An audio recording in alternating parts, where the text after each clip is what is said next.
안녕하십니까. 주식언론세계 김동yo입니다. 우리가요, 이 주식시장이 성립이 되면서 지금까지 한 번도 변하지 않는 게 있습니다. 바로 뭐냐 하면은 작전입니다.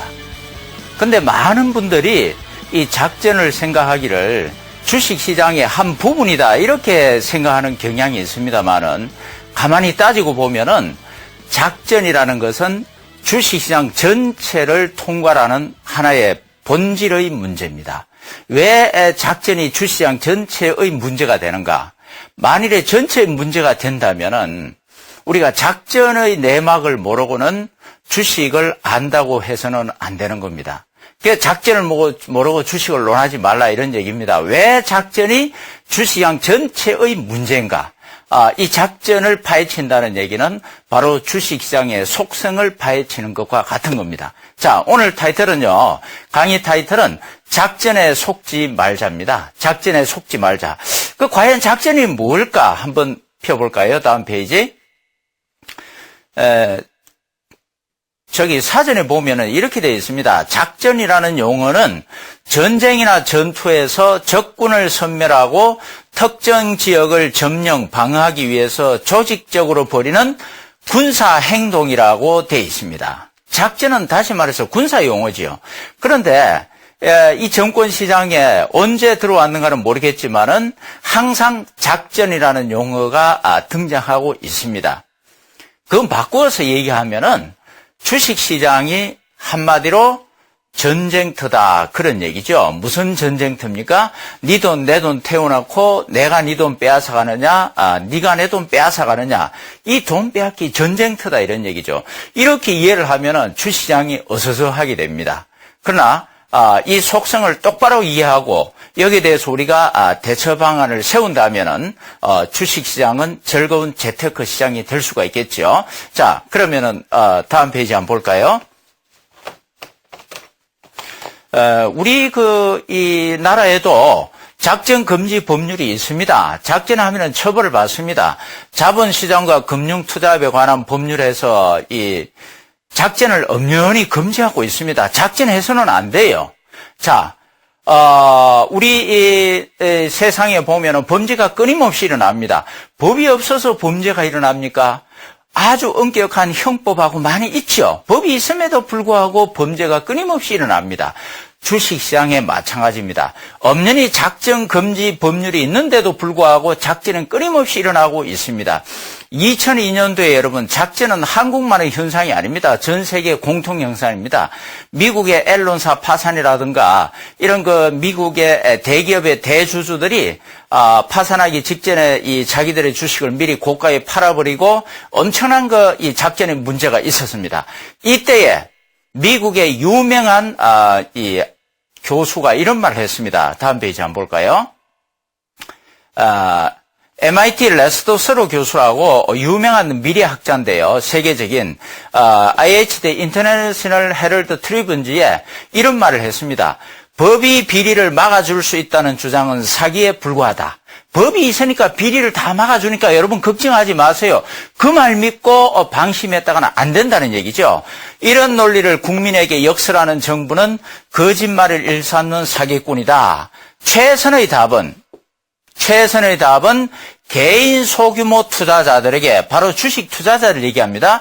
투자자들에게 주식판이란 원래 조작되고 불공정한 게임판이라고 깨우쳐 주는 것이다. 여러분이 제가 하는 말이 아닙니다. 예, 세계적인 이 미래학자 레스터 서로 교수가 얘기하는 겁니다. 그러니까 여러분들 정권시장에 작전금지법이 있으니까 걱정하지 말고 남한테 사기 안 당하니까 믿고 하세요. 그런 소리 떠들어서는 안 된다는 얘기죠. 그래서 이분이 얘기하는 건 뭐냐 하면은 최선의 답은 개인 소규모 투자자들에게, 바로 여러분들에게 주식판이란 원래 조작되고 불공정한 게임판이다. 이거 작전이 난무하는 판이니까 이걸 깨우쳐 주는 것이다. 이런 얘기입니다. 예. 이건 제가 주식작전 대부 책을 10여 년 전에 썼을 때에 제 이론하고 똑같습니다. 모든 주식은 작전성이 있기 때문에 반드시 이렇게 일반 투자자들이 작전 개념을 알아야 되고 작전에 대한 대처 방법을 알아야 된다. 예. 자, 이렇게 유명한 교수도 이렇게 주장을 했죠. 미국에서. 예. 자, 그 다음 페이지 한번 볼까요? 왜 모든 이 주식이 작전이나 마찬가지냐? 우선 지금 우리가 작전이라고 하는 이 개념은 협의의 개념입니다. 보통 알고 있는 개념은 무슨 얘기냐면은 조금 전에 그 실정법상에 불법 주가 조작에 대해서 금지하고 있습니다. 요거는 실정법상 작전을 얘기하는 거예요. 우리가 보통 작전이다 뭐 처벌받고 하는 게 다 여기서 나오는 겁니다. 이것만 우리가 작전으로 알고 있기 때문에 문제가 생기는 겁니다. 실제로 말이죠. 상대방이 있는 모든 게임은 속임수가 기본입니다. 속임수가 작전이잖아요. 예. 요게 바로 하나의 필요악입니다. 주식시장에서는. 자, 저는 지금 작전을 미화하거나 작전하는 것을 정당화시켜주거나 이런 논리로 전개하는 게 절대 아닙니다. 예. 우리 일반 투자자들이 당하지 않기 위해서는 이 주식시장의 본질을 똑바로 핵심 파악을 하고 있어야 되기 때문에 그런 차원에서 제가 말씀을 드리는 겁니다. 즉 상대방이 있는 모든 게임, 이 주식이나 이런 게 전부 다 속임수가 기본이다 이런 얘기죠. 예. 자, 왜 속임수가 기본인가? 예, 그것을 조금 이따 다시 한번 설명을 드리고요. 예, 왜 주식시장에 작전이 필요하게 될 수밖에 없는가? 그걸 실제 제 체험담과 그 다음에 제가 덧붙여서 논리로 설명을 드리겠습니다. 자, 그 다음 페이지 한번 볼까요? 여러분들 우리가 알기로는 정보가 먼저냐 주가 이게 제가 이 화두를 제시하는데 정보가 먼저라고 다들 생각을 합니다. 무슨 얘기냐면은 주식이 올라가기 위해서는 좋은 정보가 있어야 올라가죠. 호재가 있어야 올라갑니다. 그러니까 좋은 정보가 있다 주가가 올라간다. 정보가 먼저고 주가가 그 뒤에 따라오잖아요. 나쁜 정보가 있다 악재가 나오고 주가가 떨어진다. 정보가 먼저지요. 정보가 먼저 있고 주가가 그 다음입니다. 그래서 우리는 대부분 다 어떻게 합니까? 이 정보가 먼저기 때문에 정보가 어떤 게 있는가, 호재가 뭔가, 악재가 뭔가 이걸 찾기 위해서 혈안이 돼 있잖아요. 왜? 그게 주가보다 먼저 온다고 생각하니까. 자, 이것이 저도 옛날에 80년대 중반에 정권회사 들어갈 때에 당연히 이런 생각을 가졌죠. 정보가 먼저다. 그래서 정보를 분석해야 된다. 예. 자, 그런데 그러한 저의 생각을 송두리째 확 깨버리는 실제 사건들을 저는 접했습니다. 80년대 중반에 정권회사 들어가가지고 한 10여 년 정권회사에 있으면서 저는 엄청난 실패를 했거든요. 그 뒤에 이제 다행히 명동에서 소위 이제 큰손 되시는 분을 만났는데 그게 제가 주식시장을 바꾸어서 바라보게 된 결정적인 이 전환 포인트였죠. 예. 무슨 얘기냐면은, 제가 그 당시에 그 명동에 갔을 때 한 번은 그 이제 회장님이라 불렀죠. 이건 제가 실제 겪은 사건입니다. 저보고 그래요. 저는 이제 그 당시에 명동에 지점을 하나 맡기로 하고 갔으니까, 김 지점장, 내일 말이야, 산미 특수강이 상한가 칠 거야. 한번 봐 그래요. 지금은 산미 특수강이 없죠. 현대 BNG 스틸로 바뀌었습니다. 아니 회장님, 뭐 산미 특수에 무슨 호재가 있습니까? 아이 사람아, 호재는 무슨 호재? 그냥 만들면 되는 거지. 뭐 이런 식으로 얘기를 해요. 그래서 나는 그걸 가볍게 생각을 했습니다. 다음 날 보니까 진짜 산미 특수강이 상한가를 가요. 그래서 저는 깜짝 놀랐죠. 그래서 그 당시에 명동에 있는 이제 이 고려증권 제가 지점에 저는 이제 예전에 럭키증권, 고려증권 같이 있었거든요. 두 분이 있었는데 그래서 가서 직원에게 물어봤죠. 산미 특수강이 오늘 상한가를 쳤는데 이유가 뭔지 알아봐다고 그랬습니다. 그러니까 직원들이 막 이렇게 조사를 하더니 뭐 특별한 정보는 없고 아마 매출이 좀 늘어난 것 같다고 그런 정보가 보입니다. 그래요.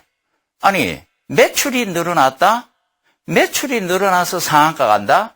매출이 는다? 이런 정보는 사실은 그렇게 특이한 게 아니잖아요. 어쨌든 조사를 해보니까 상한가가 된 뭐 계기가 그렇게 없죠. 예. 그냥 뭐 매출이 좀 늘어났다는 것밖에 없어요. 그래서 다시 한번 제가 이제 그 회장님이 물었죠. 아니 회장님 무슨 정보가 있었길래 상한가 합니까? 아이 사람아 정보는 무슨 정보? 돈이 말해주는 거지. 그때 그 말이 저의 머리를 콱 때렸어요.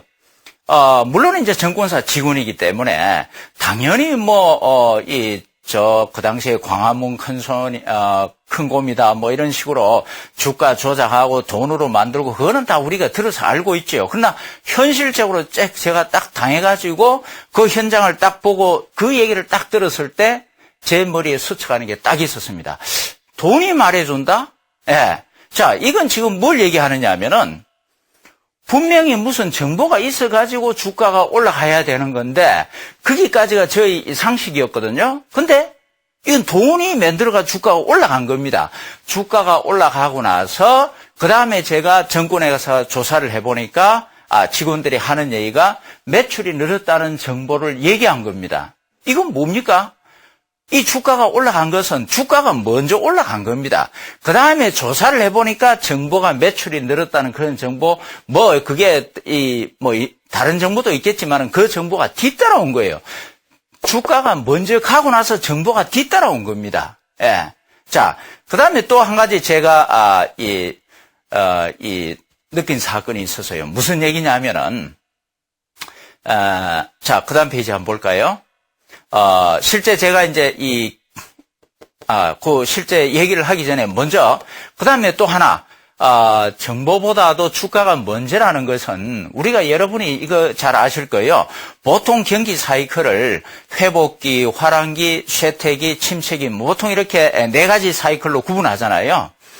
그러면은 이 경기가 회복한다는 것은 호재가 나오고 경제 활동이 활성화된다는 얘기죠. 그죠? 좋은 정보가 이렇게 나오니까 경기가 회복이 되고 화랑이 되고, 그 다음에 나쁜 정보가 나오니까 쇠퇴기 되고 침체기가 되는 겁니다. 그럼 주가도 어떻게 돼요? 주가가 이제 좋은 정보가 나오기 시작하면 회복기 여기서부터 올라가야 되고, 그 다음에 많이 호재가 자꾸 넘쳐나니까 화랑기가 되고, 그 다음에 이제 악재가 나오기 시작하면 쇠퇴기가 되고, 침체기가 되고, 이게 같이 움직여야 됩니다. 그런데 일반적으로, 이 통계상 보면은, 그 다음 페이지 볼까요? 주가의 움직임과 경기 사이클 관계는 약 6개월의 시차가 있게 되어 있습니다. 무슨 얘기입니까? 보세요. 이 노란 부분은 바로 경기 사이클입니다. 경기 사이클, 정보의 사이클이죠. 그런데 주가는 앞에 있습니다. 흰 게 주가입니다. 여기서 지금 주가가 여기 보세요. 올라가잖아요. 올라가는 거는 여기 바닥에서보다도 약 6개월 앞에 올라가기 시작을 합니다. 그 다음에 정보의 정점을 치기 전에, 최대 호재의 정점을 치기 전에 벌써 여기서 한 6개월 전에 먼저 주가는 꺾이기 시작을 합니다. 이거 우리가 다 알고 있는 거잖아요. 그냥 우리는 단순하게 주가는 경기 사이클보다도 한 6개월 정도 선행을 한다. 이 정도만 알고 있죠. 단순하게 그렇게 생각하지 마시고, 이게 주가가 먼저냐 정보가 먼저냐에서 그 포인트에서 생각을 하면은 이 그림이 달리 보일 겁니다. 무슨 얘기입니까?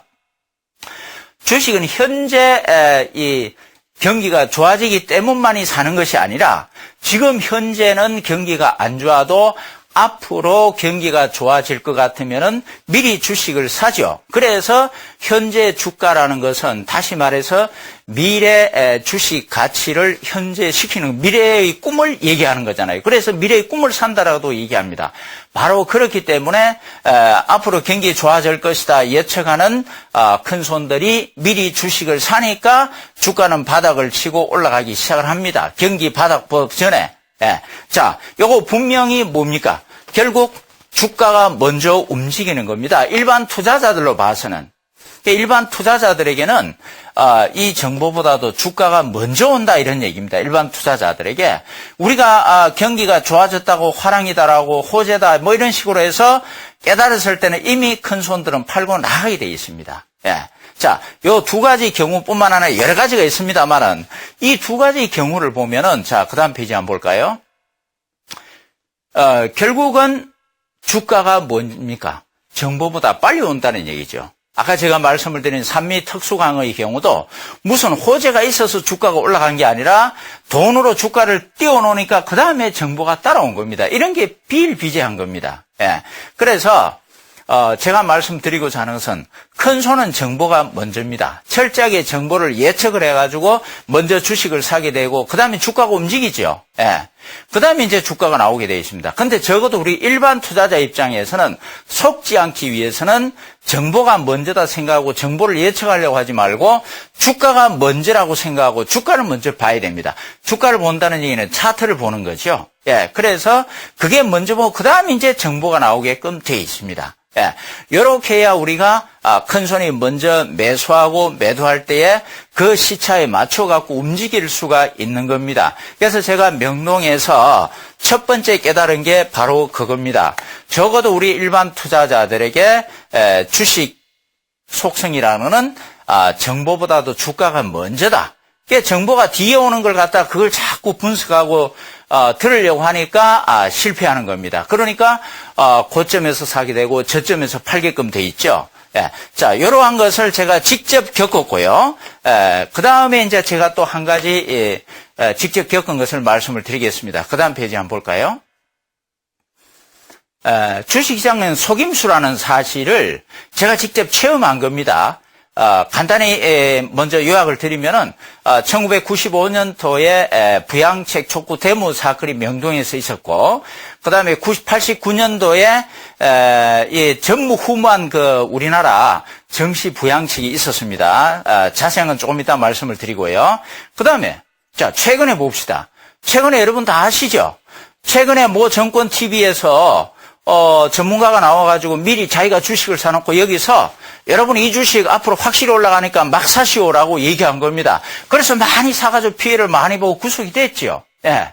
여러분, 이게 뭡니까? 속임수 아니에요, 속임수. 자기가 먼저 주식을 사놓고, 불특정 다수들에게 이 주식 좋으니까 사라고 해요. 속임수잖아요.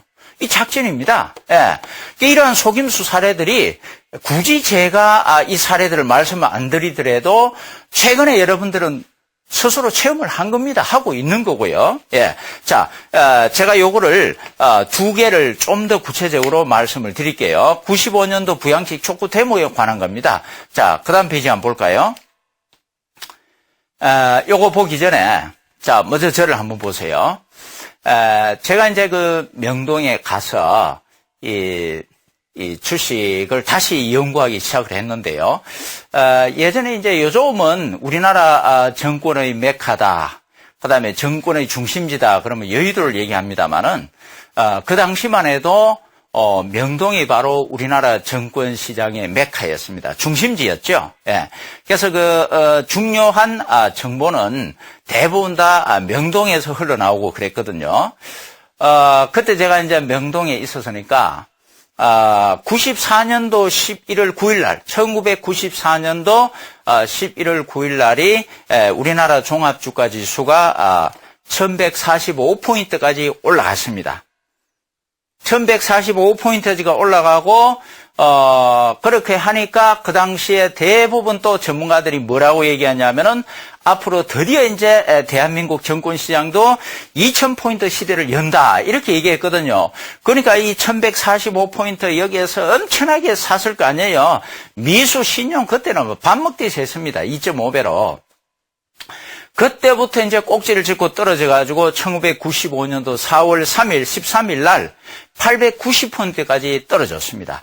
그 당시에는요, 선물 옵션도 거의 안 했고, 없었고, 그 다음에, 이 종합지수와 대부분 주식들이 같이 움직였습니다. 그래서, 이렇게 엄청나게 떨어지니까 또 그 당시의 현상은 뭐냐 하면은 주식이 많이 떨어지면은 투자자들 데모를 심심찮게 했습니다.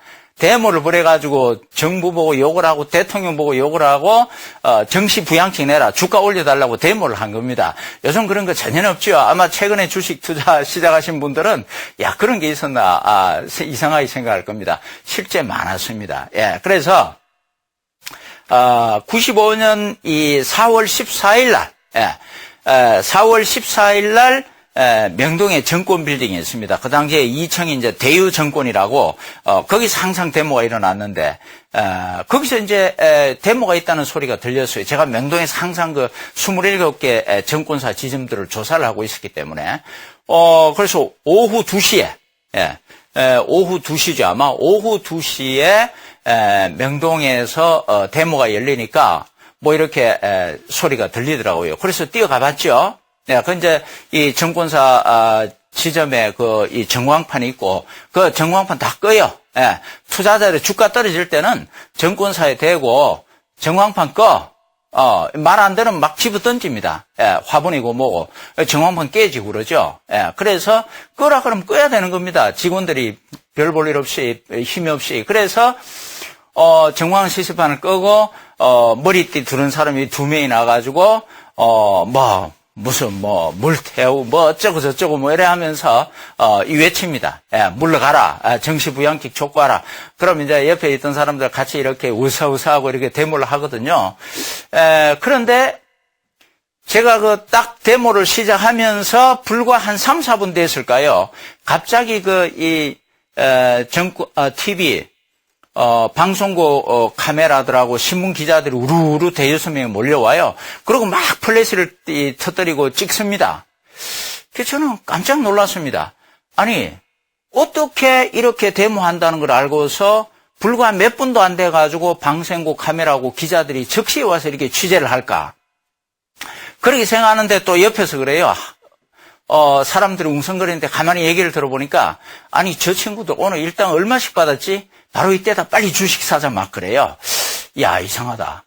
그래서 이제 그 데모 끝나고 나서 옆에 이제 서명 다 받고 나서 제가 그분들 찾아와서 물어봤습니다. 물어보니까, 일당이 뭐고, 그게 뭐냐 그러니까, 이거 모르냐고, 저 친구들 맨날 큰 손들한테, 작전 세력들한테 일당을 받고, 주가가 떨어지면은 데모를, 주동을 한다 그럽니다. 그렇게 해서, 데모를 주동을 하면은, 이 명동에서, 데모가 일어났다. 그리고, 방송이나 신문 기자들한테 미리 알린답니다. 사전에 우리가, 어디서 몇 시에, 데모할 거니까 그때 와서 취재를 해달라. 그렇게 취재를 해가지고 다음날 신문이나 방송에 나가게 되면은, 저 부산이다, 광주다, 대전이다, 대구다, 전국적으로 야, 명동에서 데모가 일어났다. 우리도 데모하자. 이거 데모하면 돈 문제잖아요. 물불 안 가리지 않습니까? 그래서 또 전국적으로 데모가 일어납니다. 이렇게 막 데모가 일어나면은 민주화라 그러지만 그다음 이제 군사 정권 출신들이 잡고 있을 때는 제일 두려워한 게 국민들 데모잖아요. 그러면 이제 1차 부양책, 2차 부양책 막 얘기가 나갑니다. 그러다 보면 이제 주가가 올라가죠. 그러니까 이 데모꾼들을 동원한 이 큰손 작전 세력들은 미리 주식을 사놓고 폭락할 때에 그 다음에 데모를 유발시킨다. 그런 얘기입니다. 자, 보세요. 실제로 여기 한번 보세요. 그 당시에 1995년 4월 15일 날 매일경제신문에 발표됐던 겁니다. 요건 제가 자료를 딱 갖고 있었던 거예요. 4월 15일 발표니까 4월 14일 날 데모가 일어났다 그랬잖아요. 여기 보세요. 주식 투자자들이 14일 오후 명동의 정권 빌딩에 모여 침체를 지속하고 있는 주식시장의 부양책을 정부에 촉구하는 서명운동에 들어갔다. 데모가 일어났다 이거죠. 여기 이제 뭐냐면 신문이나 방송에 나가면은 전국적으로 데모를 해라. 이렇게 이제 주식 투자자 동지들이에요. 이거 완전히 이거 부추기는 이 현상들입니다. 자, 이런 식으로 해가지고, 결국, 자, 그 다음 페이지 한번 볼까요? 제가 요거, 이 차트는 조금 이따 보여드리고요. 실제 차트가 제가 넣어놨는데, 먼저, 요런 식으로 해서, 실제 뭡니까? 이 정식 부양책 제모, 실제 이 큰 손들이 작전해가지고 하는 현장을 제가 봤고요. 그 다음에 또 하나는 1989년도 일어났던 12.12 사태인데, 앞에 말씀을 드렸던 요 그림을 한번 봐주세요. 제가 차트를 보여드리는 겁니다. 이 1145포인트 94년도 이렇게 올라갔죠. 그 다음에 이제 주가 떨어져서 95년 4월 14일 여기서 데모가 일어난 겁니다. 실제 데모가 일어나면은 정시 부양책 기대감으로 잠시 상승을 하지만 실제 부양책은 아직 안 나옵니다. 애기도 한 번 울어도 엄마 제대로 안 주잖아요. 몇 번 울어야 그때야 주지요. 그래서 이제 1차, 2차 데모가 막 일어나고 이렇게 되면 이제 겨우 이제 부양책 얘기가 나오게 됩니다. 그렇게 해서 이 사람들은 여기서 주식을 사놓고 결국 이때 보시면은 여기 대량 거래 일어났죠. 밑에. 여기서 다 팔고 나갔단 말이에요. 네. 이게 실제 있었던 사례를 제가 말씀을 드리는 겁니다. 자, 그 다음에 이제, 1989년도 12.12 사태. 쿠데타 사태가 아닙니다. 89년도에도, 1989년 4월 3일 날 1015포인트 갔다가 주가가, 89년 12월 11일에 840포인트대까지 떨어졌어요. 엄청나게 떨어졌죠. 그래서, 결국은 또 전문가들이 문제였어요. 1000포인트 올라갔을 때 2000포인트 간다고 다 같이 흥분하니까 일반들이 너도 나도 미수 찍고, 신용 매수하고 해서 다 깡통 차는 거죠. 그래서 또 데모가 일어나기 시작한 겁니다. 엄청나게 일어났습니다. 그 당시에는요. 그 당시에 일어난 게 이제 죄송합니다만 실제 있었던 일입니다. 물태우 물러가라 이런 식으로 있었던 거예요. 94년도에는, YS 정부 시절이고. 자, 어쨌든, 그렇게 하니까 깜짝 놀라는 이제 정부가 재무부 장관이 직접 담화를 발표합니다. 전 세계 전무후무한 정권시장의 부양책이 발표가 된 겁니다. 그때 실제 뭐라고 발표를 했느냐 하면은, 앞으로, 이 정부는 주식시장에 한국은행의 발권력을 동원해서라도 주식을 매입을 하겠다. 이렇게 발표를 해버린 겁니다. 여러분, 발권력이 뭐예요? 돈을 찍어내는 권한입니다. 세상에 정부가 돈을 찍어내가지고 무제한으로 주식을 사겠다는데 흥분 안 할 일반 투자자가 어디 있습니까? 그래서 수많은 일반 투자들이 이거 발권력까지 동원해서 주식을 매수하니까 이제는 무조건 간다 그러고 그때 일반 투자자들이 엄청나게 주식 투자에 뛰어들었습니다. 그때는 무조건 미수 찍고 신용 매수 들어갔습니다. 저도 그렇고 정권시장 직원들이고 고객들 다 미쳤죠, 그 당시에는. 자, 그래서 정부가 막 주식을 매입하기 시작을 했는데 무려 그 당시 2조 7천억어치를 매입한 때가 딱 발표부터 딱 열흘 사이입니다. 열흘 사이에 2조 7천억어치를 매수를 했고 거기에 일반 투자자가 동참을 해서 1조 원어치를 매수를 했습니다. 3조 7천억을 매수를 했는데 그 다음 페이지 차트 한번 볼까요? 여기 한번 보세요. 생생한 역사적 현장입니다. 이때 재무부 장관이 발권력 동원해서 부양을 하겠다 해서 하고 나서 여기 열흘 동안에 3조 7천억 원어치 일반 투자자 1조 원까지. 자, 그런데 보세요. 밑에 대량 거래가 생기고 고점에서 그 다음에 주가가 어떻게 됩니까? 완전히 폭락해버렸죠. 요 뒤에 계속 폭락을 해가지고 대한민국의 치욕의 이 정권 역사 깡통 이 일괄 매매 이 사건이 있었던 겁니다. 그건 지금 시간상 제가 자세히 설명을 못 드리고. 그래서 보세요. 아니, 정부가 열흘간 샀는데 열흘간 2조 7천원에 매수를 해보니까 이거 매수를 해도 안 되는 거예요.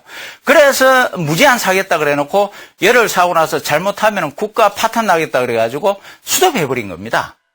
그 사이에 무려 3조 7천원어치를 은행 단자 회사 그 당시에 보험회사 큰 손들 다 팔아버린 겁니다. 3조 7천억어치를. 자, 요 사건을 한번 보세요.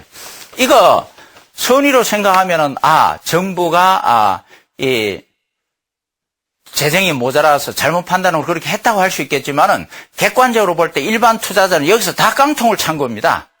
통화는 깡통 계좌 정리 사건이 있어서니까 다 깡통 차버린 거예요. 그게 결과적으로 뭡니까? 정부가 일반을 속여버린 겁니다. 결과적으로 그래 돼버린 거 아니에요. 믿고 샀는데 속았잖아요. 정부는 그럴 고의가 없었을지 모르겠지만 없었겠죠. 그러나 한편 이런 문제도 나왔습니다. 정치 자금을 마련하기 위해서 블랙마니를 만들기 위해서 의도적으로 그렇게 띄웠다는 얘기도 나오긴 했으니까요. 어쨌건 결과론적으로 일반 투자자들은 속아버린 겁니다. 자, 제가 말씀을 드렸죠. 첫 번째 94년도에 주가 부양책 큰 손들이 명동에서 데모꾼들 시켜가지고 데모 부추겨가지고 미리 주식 사놓고 그다음에 전국에 데모 일어나서 일반 투자를 사게 해서 팔아버린 거 속임수죠. 그다음에 12.12 사태도 정부가 일으킨 하나의 속임수 사태였습니다. 결과론적인 얘기입니다. 고의가 있었든 없었든 간에. 그다음에 또 여러분 모든 투자자는 따지고 보면은 작전 심리를 다 가지고 있습니다. 무슨 얘기냐면은 여러분들 생각을 해보세요.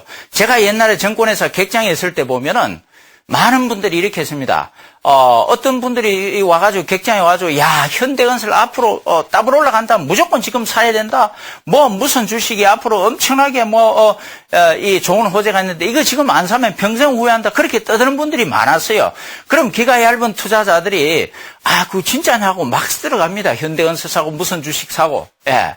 근데 그분들이 나중에 알고 보면은 자기가 미리 그 주식을 사놓고 떠들어 다니는 거예요. 예. 자, 여러분, 주식은, 이 오르고 내리죠. 오르고 내리잖아요. 내가 여기서 주식을 살 때 누가 팔아주는 사람이 있어야 내가 살 수가 있죠.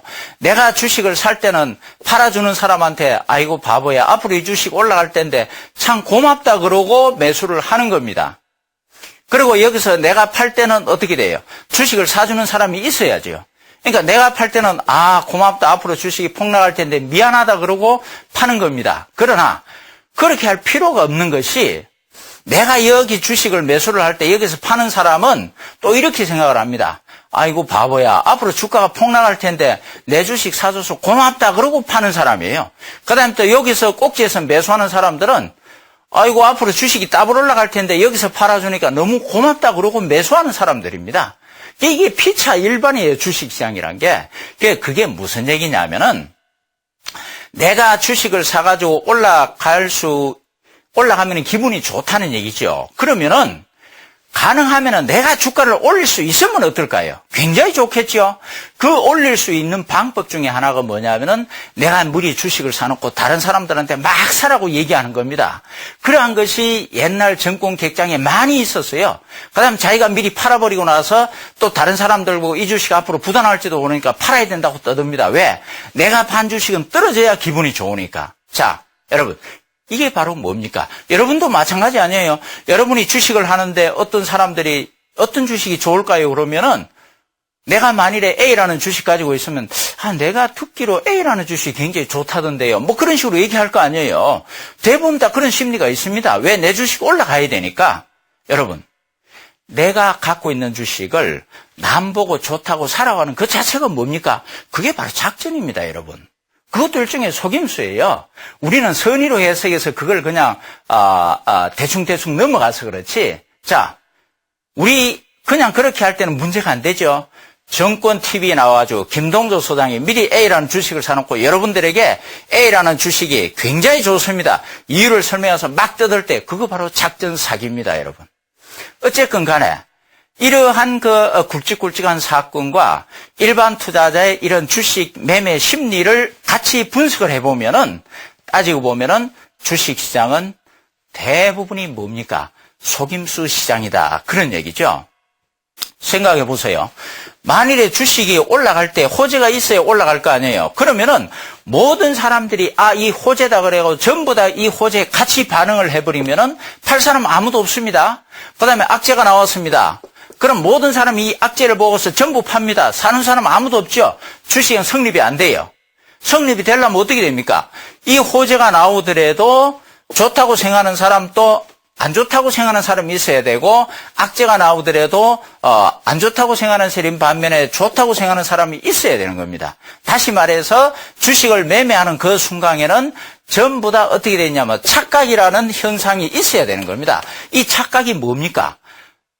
선의로서 착각의 얘기지 그걸 고의로 해버리면 뭐가 돼요? 바로 작전입니다. 사기를 치는 거예요. 속이는 겁니다. 상대방을. 속이지 않고서는 이러한 속임수가 없어서는 절대 매매가 성립이 안 된다. 그럼 여러분들이 생각할 때 삼성전자나 현대중공 굵은 주식은 외국인 살 때 그건 천만의 말씀. 그건 마찬가지죠.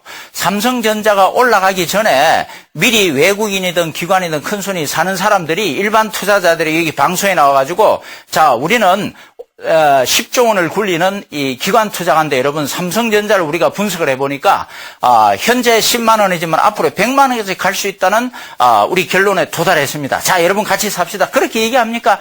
그렇게 얘기 안 하죠. 말 안 하고 그냥 자기들끼리 스물스물 삽니다. 그러니까 남에게 거짓 정보를 얘기하면서 사라고 하는 것도 속임수가 되겠지만은 좋은 정보가 있는데도 또는 나쁜 정보가 있는데도 남한테 얘기 안 하고 미리 자기가 사고 파는 것 또한 넓은 의미 광의의 속임수다. 그런 얘기입니다. 따라서 고이든 선이든 주식을 매매하는 그 순간에는 결국 착각이 있어야 되고 그 착각을 고의로 얘기하면은 속임수, 즉 작전이 될 수밖에 없다. 그런 얘기입니다. 그래서 이 주식시장에 일어나는 모든 현상이 알고 보면은 속임수가 기본이라는 얘기입니다. 자, 그 다음 페이지 한번 볼까요?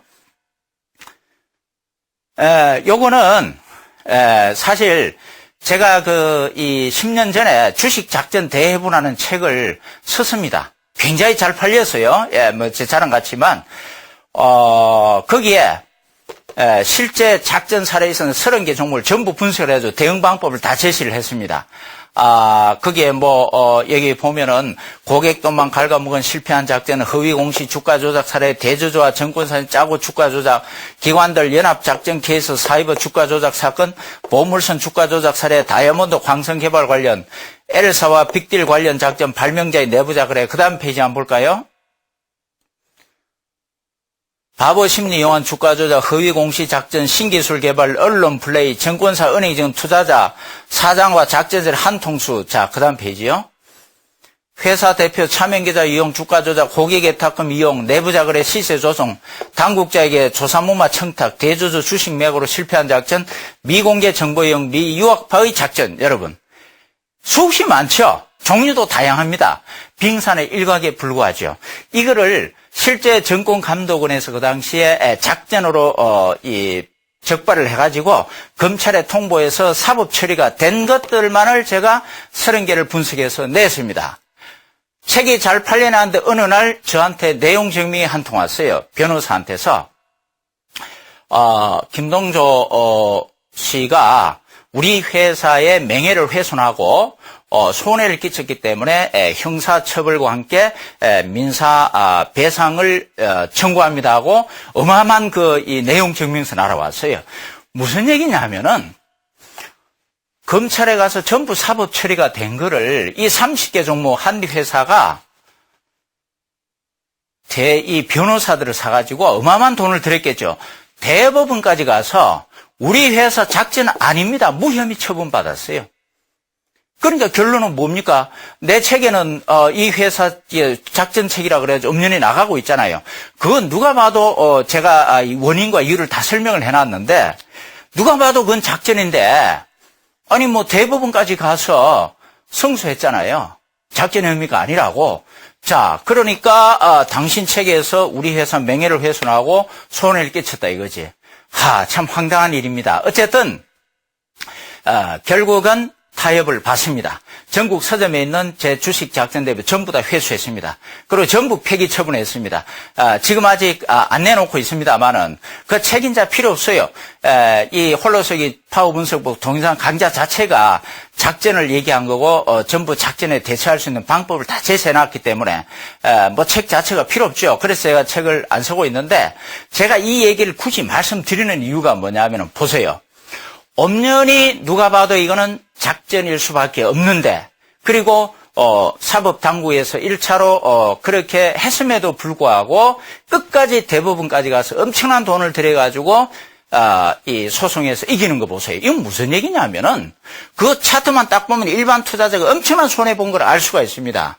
여러분 주식시장이 그만큼 삭막하다는 얘기고 작전 앞에 물불을 안 가리는 엄흉한 세력들이 엄청나게 이 주시장에 압력하고 있다는 것을 여러분이 분명히 깨달으라고 제가 이 말씀을 드리는 겁니다. 제가 직접 겪은 거거든요. 생각을 해보세요. 양심의 일말의 가치가 있다 그러면은 그거 대법원까지 가지 말아야 되는 건데 그거까지 다 해가지고 이겨버리잖아요. 그 법의 판결이다 하는 것이 우리 실체적 진실하고는 동떨어지는 경우가 많습니다. 왜? 특히 정권 분야는 판검사들이 이 정권 분야에 대해서 속성을 모르는 분들이 많아요. 그냥 실정법상의 조문 몇 조문 갖고 이가 지금 판단하거든요. 그거하고는 다른 겁니다. 자, 어쨌든 그래서 제가 작전이 굉장히 중요하다는 걸 여러분에게 말씀을 드리는 거고. 자, 그 다음 페이지 한번 볼까요? 자, 작전 세력이 여러분 그냥 작전하는 게 아닙니다.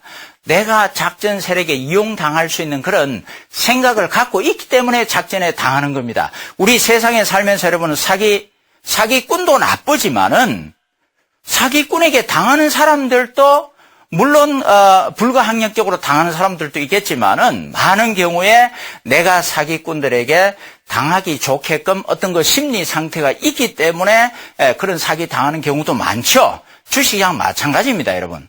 내가 사기꾼들에게 당할 수 있는 그런 심리를 갖고 있기 때문에 당하는 경우가 많다. 자, 보세요. 첫째, 공짜 심리입니다. 여러분, 공짜 심리는 뭐냐면은 내가 주식에서 돈을 벌려면은 돈 벌려는 건 미리 그 속성을 알아야 되잖아요. 돈벌이에 대해서. 그건 모릅니다. 그리고 함부로 남한테 물어서 돈 벌려고 그러잖아요. 세상에 그렇게 돈벌이 쉽게 하는 방법이 어디 있습니까, 여러분? 그게 바로 공짜 심리입니다. 전문가에게 회비 내고 그게 공짜, 안 공짜 그런 개념이 아니에요.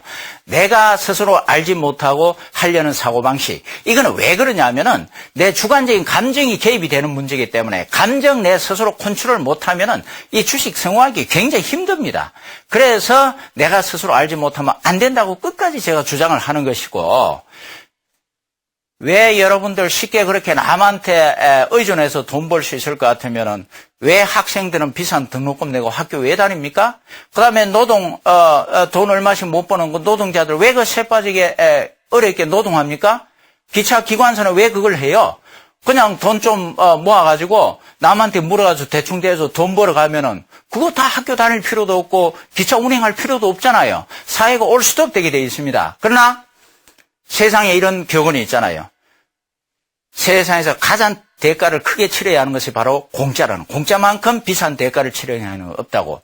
그러니까 이 주식시장에 들어와서 남한테 함부로 의존해서 돈을 쉽게 벌려고 하는 사람들, 많은 사람들이 나가 떨어지고 있죠. 안타깝습니다. 그러나 한편 객관적으로 생각해 보면은 그게 주식시장의 순기능일 수도 있습니다. 바로 그러한 현상이 있기 때문에 오늘 또 열심히 땀 흘려서 우리 사회 안전망을 책임지는 분들, 그리고 돈 몇 푼 안 되지만 끝까지 은행에 저축하는 사람들, 그런 분들이 있는 겁니다. 공짜 심리, 바로 이것 때문에 당하는 겁니다. 남한테 의존한다는 자체가 바로 정보를 듣는 거거든요. 그러니까 거기에 딱 이 작전 세력들이 포인트를 맞추는 겁니다. 근데 내가 남한테 의존 안 하게 되면은 나 혼자 산에 들어가서 덕도하는 심정으로 해버리게 되면은 산속에 있는 사람한테 사기 못 치잖아요. 세상에 나와 있는 대중들한테 사기 치잖아요. 예, 원천 봉쇄가 되는 겁니다. 그 다음 두 번째, 군중 심리입니다. 남들이 같이 다 어울려 다닐 때, 옛날 정권에서 객장에 보면은 어떤 사람이 이 주식 좋다 그럼 같이 따라 사고, 또 저 주식 나쁘다 그러면 같이 따라서 팔고, 정광 시습안에 전부 다 주가 올라갈 때 뻘겋게 되면은 거기서 객장에 사람들 쳐다보면 얼굴이 전부 붉게 물들어가지고 단풍잎처럼 울그럭불그럭 웃고 있습니다. 근데 주가가 떨어질 때 시퍼렇게 돼 있으면 전부 다 얼굴이 부르죽죽 이렇게 돼 있어요. 찡그리고 있습니다. 다 대중심리입니다. 한꺼번에 같이 움직여요. 그러한 것이 바로 작전 심리의 이용이 되는 겁니다. 그런데 그러한 객장의 모습들이 지금은 정권 TV나 정권 인터넷 사이트에서 벌어지고 있다는 사실, 더 이상은 제가 얘기 안 하겠습니다. 그 다음에 일확천금 심리, 한 방에 크게 빨리 벌어야 되겠다는 심리, 발로 빨리 벌어야 되겠다는 심리가 확실한 정보, 끝내주는 정보, 대박 정보. 그래서 보물선이 있냐 한다, 말도 안 되는 이 호재가 나와도 그걸 진위 여부를 판단하기 전에 후딱 사버리잖아요. 그러한 심리를 노립니다. 그 다음에 단타 심리, 샀다 팔았다. 간단한 예로 데이 트레이딩 볼까요? 데이 트레이딩 이 신념이 뭡니까? 오늘 산 주식은 집에 안 가져간다. 즉 오늘 아침에 오늘 산 주식은 여하튼 오늘 팔아버린다 이거 아니에요. 내일이 어떻게 될지 모르니까. 그럼 그러한 심리가 많이 일반화될 때 큰 손들 작전은 간단합니다. 무조건 사야 될 거 아니에요. 일단 아침에 사면은 어떻게 돼요? 아침 시세가 많이 올라가죠.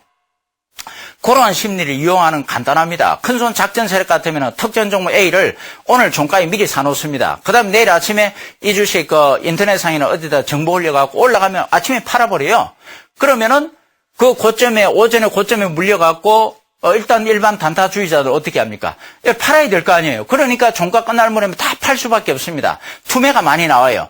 그 다음에 그때 또 받아버립니다. 받고 그 다음 또 올려버려요. 그 다음날 또 이런 식으로 예를 들자면은 아주 일반 투자자가 언제나 사고 팔기 때문에 작전하기 굉장히 좋다. 그 다음에 이제 바보 심리입니다. 바보 심리가 뭐냐면은 실제 물건의 가치와는 관계없이 가격이 올라가면은 착각해서 매매하는 겁니다. 즉, 자, 사과가 하나에 10만 원짜리가 있습니다. 그 10만 원짜리를 홍길동이가 삽니다. 그 잘못된 행동이죠. 머리가 안 돌고서는 10만 원짜리 사과가 어디 있습니까? 그러나 홍길동이는 그 10만 원짜리 사과를 두고 보니까 나중에 그걸 한 달 후에 15만 원에 팔아요. 놀랍게도. 예, 바로 이겁니다. 가치와 상관없이 비싼 값에 사더라도 더 비싸게 팔 수 있다 그러면은 그게 바로 이 주식시장에 일어나는 바보 심리입니다. 이 투기의 대표적인 게 1600년대 네덜란드에 있었습니다. 네덜란드의 튤립 한 송이가 330만 원까지 올라갔습니다. 우리나라 돈은 놀랍죠? 그 330만 원짜리가 앞으로 1000만 원 간다 그래가지고 집 팔고 논 팔고 엄청나게 투자했다가 나중에 3만 원까지 폭락을 해버렸습니다. 튤립 사건이죠. 이런 바보 심리를 이용을 합니다. 다시 말해서 이유도 없이 주가를 끌어올리게 되면은 지금 이 주식이 지금 사갖고 더 높은 데 팔 수 있다는 생각을 갖고 막 뛰어듭니다. 그 다 미쳐버리는 거죠. 그러한 심리를 이용을 합니다. 정보 맹신 심리. 정보의 지난 시간에도 얘기했죠. 정보를 맹신해가지고, 허위인지도 모르고 또, 과소평가해가지고 이용을 하게 되어 있습니다. 그 정보를 가지고 결국은 작전을 벌이는 겁니다. 그 작전의 바로, 하나의 도구가 정보라는 생각을 하셔야 됩니다. 그 정보를 배제해버리고 냉정하게 딱 차트를 보게 되면은 바로 파워 분석에서 큰 손의 움직임을 어느 정도 확률상으로 포착해 나갈 수 있다. 그런 얘기입니다. 자, 그 다음 볼까요? 작전주 대처 방법은 정보를 배제해야 됩니다. 요건 말씀을 드렸고, 그 다음에 이제 특정 종목 공개 추천을 하는 걸 여러분이 조심을 해야 됩니다. 확률상 여러분, 만일에 어떤 A라는 제약회사가 지금 나오는 비아그라보다도 10배 이상 전혀 부작용 없고 또는 암 치료를 100% 할 수 있는 신약을 개발한다는 그 어떤 정보를, 확실한 정보를 여러분이 알았다고 생각하세요. 그럼 그 확실한 주식이 앞으로 10배, 20배 올라갈 텐데 여러분 그 주식을 여기 방송 나와서 얘기하겠습니까? 그런 사람은 아무도 없을 거예요. 나만 오면 몰래 사죠. 그러면은 확실히 올라갈 수 있는 주식을 남한테 추천하는 사람이 있을 수 있겠습니까? 있을 수 없겠죠. 그럼에도 지금 대한민국 정권 시장에는 이 주식 확실히 올라간다고 정권 방송마다 인터넷 사이트에서 떠드는 사람이 굉장히 많습니다. 자, 그 경우는 왜 그럴까? 첫째, 확률상 종목을 추천하는 겁니다. 올라갈 수도 있고 내려갈 수도 있는 걸 확신을 불어넣습니다. 맹신해가지고 사익금에서 쪽박차게 만들죠. 그 다음에 두 번째, 사전 매수 종목 추천. 아까 제가 말씀을 드렸습니다.